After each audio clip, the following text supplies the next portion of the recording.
مستمعين الأفاضل، أهلا بكم إلى هذا العرض الإخباري، والبداية بأبرز العناوين.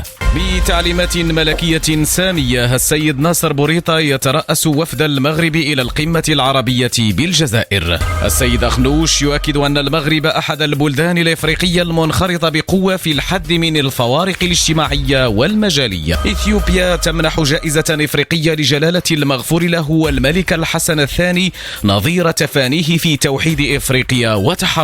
أهلا بكم من جديد. بتعليمات سامية من صاحب الجلالة الملك محمد السادس نصره الله، يترأس وزير الشؤون الخارجية والتعاون الإفريقي والمغاربة المقيمين بالخارج السيد ناصر بوريطة الوفد المغربي إلى الدورة 31 للقمة العربية التي افتتحت أشغالها اليوم الثلاثاء بالجزائر.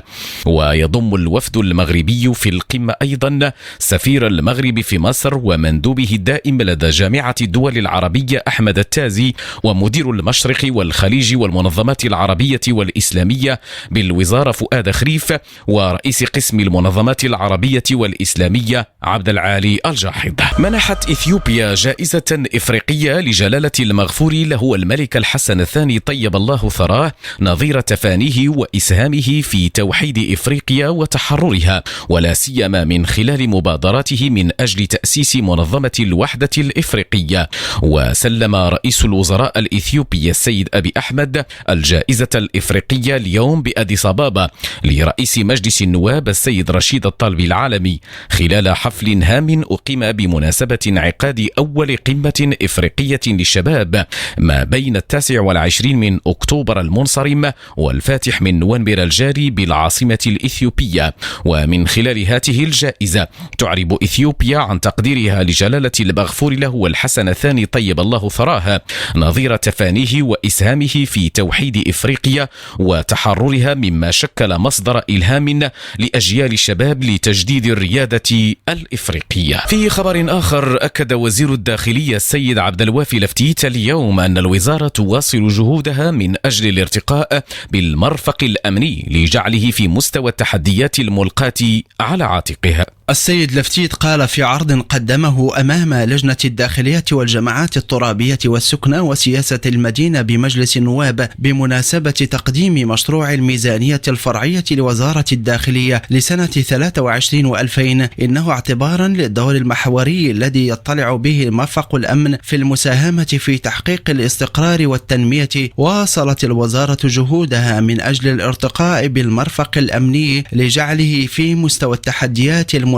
على عاتقه، حماية للأرواح والممتلكات وضمانا للحقوق والحريات، فضلا عن الحرص على تعزيز مكانة المغرب على الصعيدين الإقليمي والدولي كبلد ينعم بالأمن والاستقرار. أفاد التقرير الموضوعاتي المتعلق بالتبليغ عن الفساد الصادر عن الهيئة الوطنية للنزاهة والوقاية من الرشوة ومحاربتها اليوم بأن الخط المباشر للتبليغ عن الرشوة سجل إلى متم ب 2020 ما مجموعه 51,881 مكالمة بمعدل 100 مكالمة يوميا. وأوضح التقرير أن الخط المباشر قد أفضى إلى تسجيل 164 عملية ضبط للمشتبه فيهم في حالة تلبس، أي بمعدل تجاوز حالة واحدة كل أسبوع، مبرزا أن الأمر يتعلق برشاوى تتراوح ما بين مبالغ بسيطة لا تتعدى 50 درهما ومبالغ مهمة بلغت في إحدى الحالات 3000 درهم. جلالة الملك يتفضل بتعيين قضاة في مناصب المسؤولية بالمحاكم المالية. المملكة تطالب في جنيف بإطلاق دينامية جديدة على مستوى منظمة العمل الدولية تأخذ بعين الاعتبار أولويات القارة الإفريقية في مجال الشغل. الإمارات والولايات المتحدة الأمريكية تتفقان على استثمار 100 مليون دولار في مشاريع للطاقة النظيفة. وفي الرياضة، المنتخب المغربي لكرة القدم داخل القاعة يخوض في 7 و8 من هذا الشهر مباراتين وديتين أمام منتخب أوزبكستان. المكسيك والولايات المتحدة تعملان على بناء مجمع للطاقة النظيفة على طول الحدود بين البلدين، من أمريكا اللاتينية إلى أوروبا إلى تركيا تحديدا، حيث تناقش البنوك المركزية في إسطنبول دورها في الحفاظ على الاستقرار المالي بمشاركة المملكة المغربية. من تركيا إلى السنغال، ووفاة سالف ديالو الصحفي بالقسم الرياضي لوكالة الأنباء الصحفية السنغالية ومنسق شبكة الصحفيين الرياضيين بالفيدرالية الأطلسية لوكالة الأنباء الإفريقية فاب. واللحظة مستمعينا نطلعكم على ألوان السماء اليوم. غد ستتميز الحالة الجوية عامة بطقس حار نسبيا بكل من جنوب البلاد والسهول الداخلية، فضلا عن تشكل كتل ضبابية فوق السواحل الشمالية والوسطى وتناثر حبات من الغبار محليا بداخل الأقاليم الجنوبية.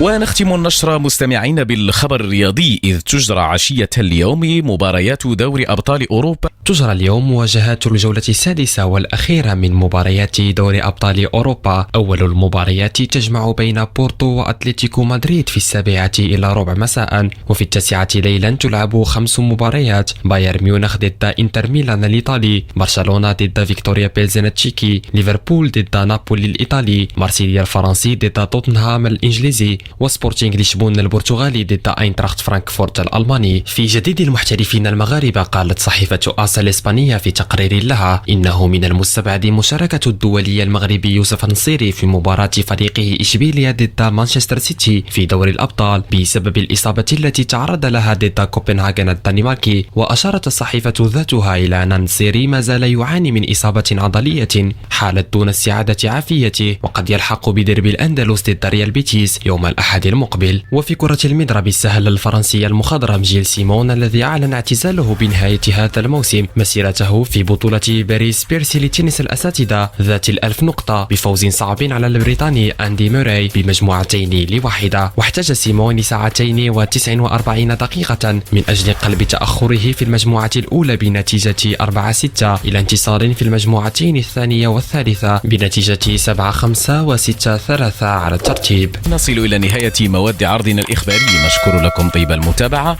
نلتقي بعد حين.